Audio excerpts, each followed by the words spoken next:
Only the dead have seen the end of war. Or have they? Hello everybody. Today we will be talking about the ghosts of war.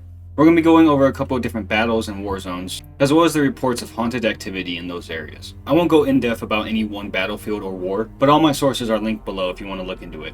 Finally, before we jump in, if you're new here, welcome, and if you're returning, it's good to see you again. Alright. Ghosts of Verdon. The Battle of Verdon is the longest lasting battle in history. The Battle of Verdon is also notable because of its artillery use. Roughly 700,000 would die or go missing in battle, and 70% of those casualties were because of artillery, as the Germans sent 2 million shells on the opening day of battle, which at the time was more than any other conflict in history. And originally the battle was an offensive feat for the Germans, and over the next 10 months, 40 to 60 million shells would be fired.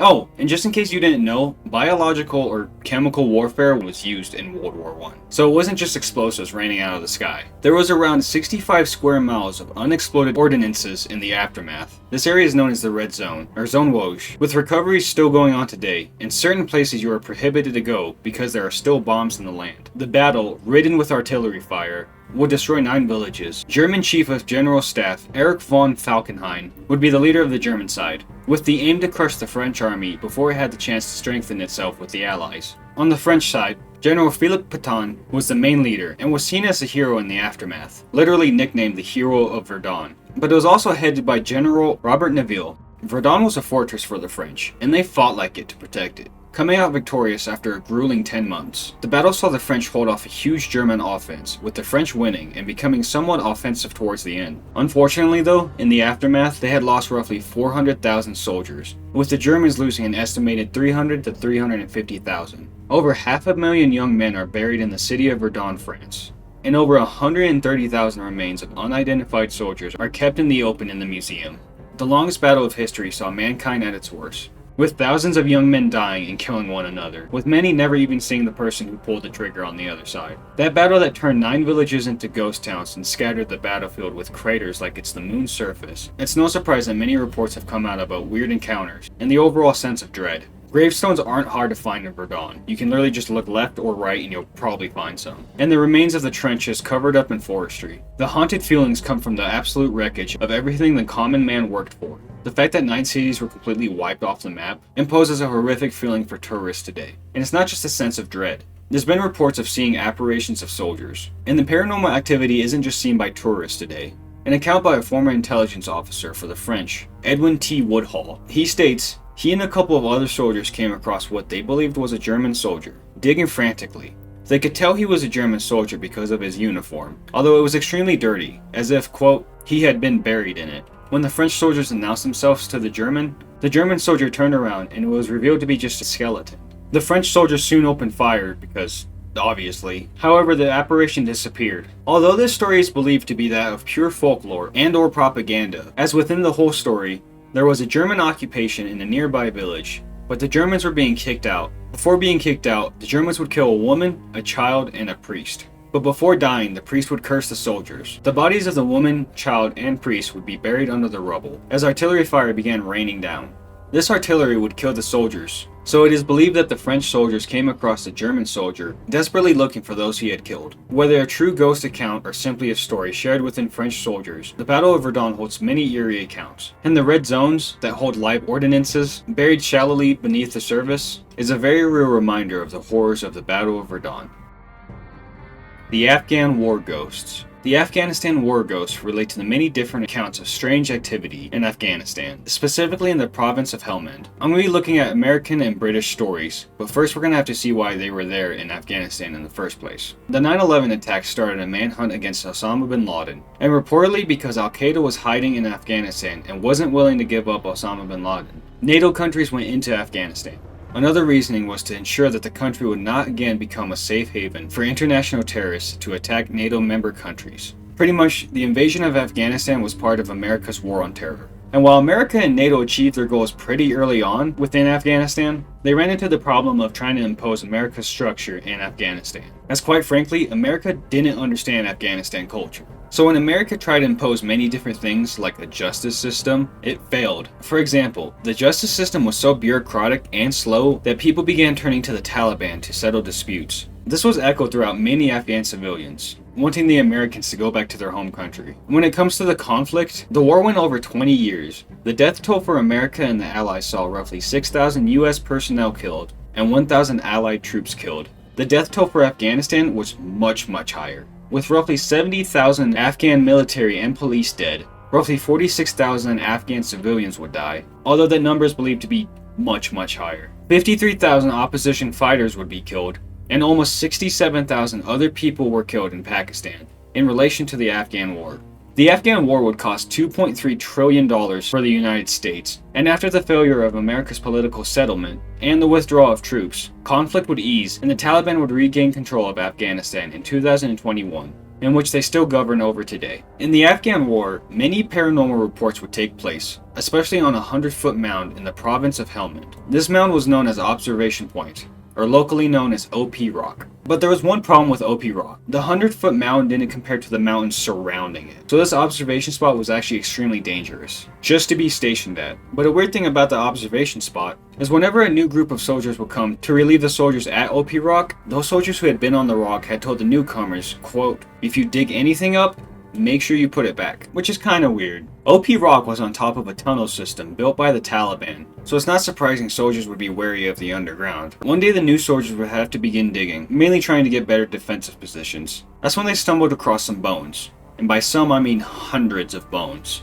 Locals say that the area had been used for a gravesite for years, with massacres from the Afghan-Soviet war taking place there as well. Another mystical event that took place was supposedly a Soviet missile hitting a sacred shrine in a nearby village, only for that missile not to explode, and the shrine stayed intact, accelerating the eerie feeling that everyone had about the area. Not just soldiers, but locals too. Ever since then, countless of reports of weird activity would sprout, such as seeing muzzle flashes or dim flares, as if the soldiers were being fired at, only for no sound or damage to be heard or seen. Other reports include picking up weird frequencies on the radio. Insert cheap military joke equipment here.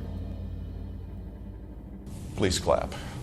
Or even just hearing words like Вражай оружие.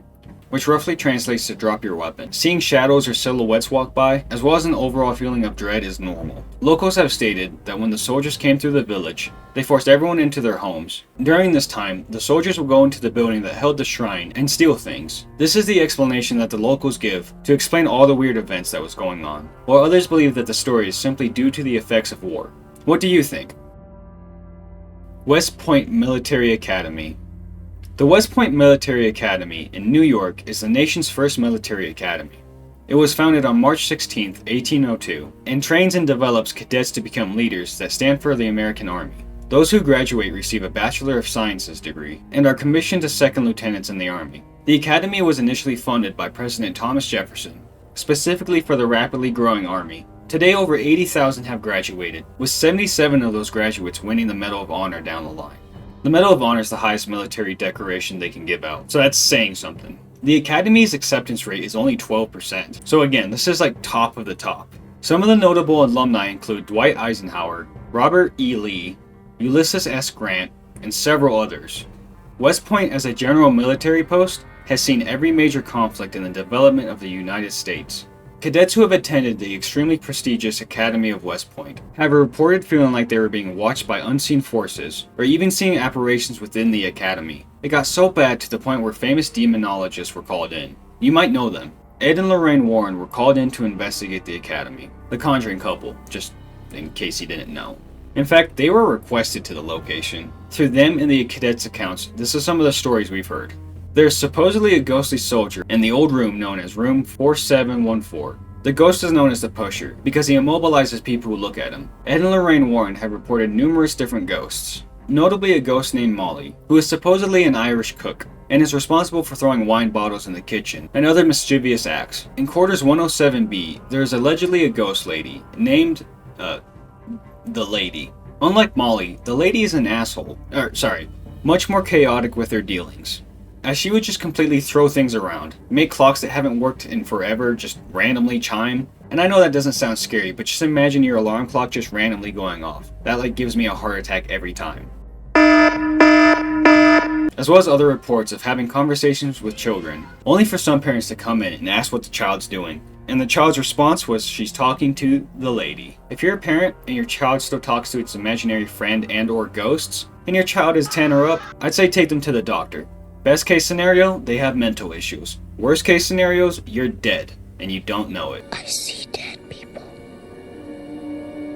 The numerous reports of strange happenings in West Point Academy has gained it notoriety. Not like the nation's first military academy needed that, but the reports led to actual documents in 1970, as well as multiple news articles.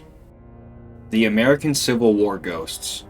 The American Civil War is the bloodiest war America has been involved in, which saw the American Union, led by General Ulysses S. Grant, fighting the Confederate States of America, led by General Robert E. Lee. The Confederates would lose this war, and the South would be in ruins. In total, roughly 620,000 Americans were dead, with millions more being injured. The reason for the war was over states versus federal rights, referencing the Confederate States' wish for the authority to abolish federal laws they didn't agree with, like slave laws, which was another reason for the war, the disagreements over slavery. And when Lincoln was elected President of the United States, Hit it, boys! that was what really finalized the nail in the coffin for the Confederates to lead to secession, which led to the war. The Civil War saw many brutal battles within it, like the First Battle of the Bull Run, in which the Union would be defeated, making it obvious on how long and brutal this war could be. The Battle of Shiloh, where the Union would overrun the Confederate blockades, advancing into Mississippi.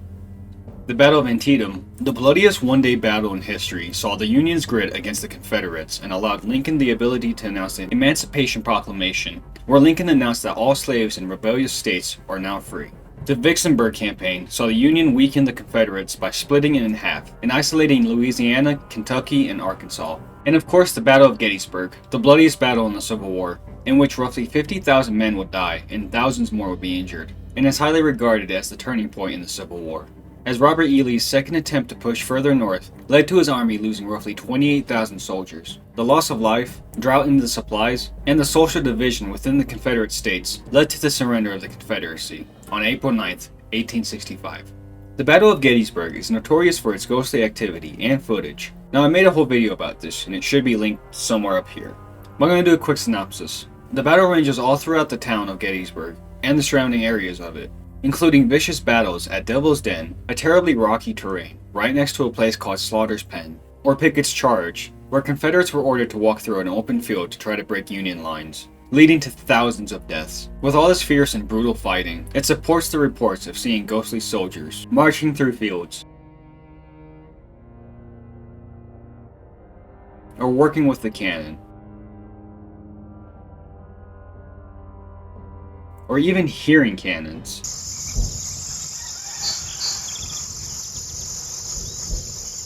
To hundreds of reports of freakish sightings in surrounding buildings and homes, like the Jenny Wade home, in which the only civilian casualty of the Battle of Gettysburg would take place. Mary Virginia Wade would be shot in the back by a stray Confederate bullet while she was baking bread in the kitchen for the Union. In that house, visitors, workers, and paranormal investigators would report glimpses of shadows running by, hearing voices asking about people, and an overall feeling of anxiety and dread, with similar reports from the nearby National Orphans Homestead, with encounters and an off feeling being fueled by the fact that many children had been orphaned from the war and sent to this homestead, only for the headmistress, Rosa Carmichael, to brutalize them in all different ways of abuse, even losing some children. This brutality can still be felt today. Today the battlefield of Gettysburg can be toured, and on top of that, there's special ghost tours available online. So that was a couple of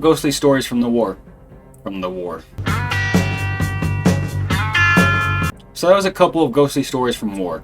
Also, sorry about that. I realized it way too late, but it's okay. You guys don't expect great quality. If you have any wars or battlefields that are supposedly haunted, I'd love to hear about it in the comments below.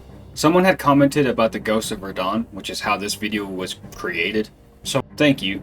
Thanks. If you enjoyed this video, a like is always appreciated. If you're new and still here, why not subscribe? And finally, as always, thank you all for watching. Alright, bye. He's in the wall.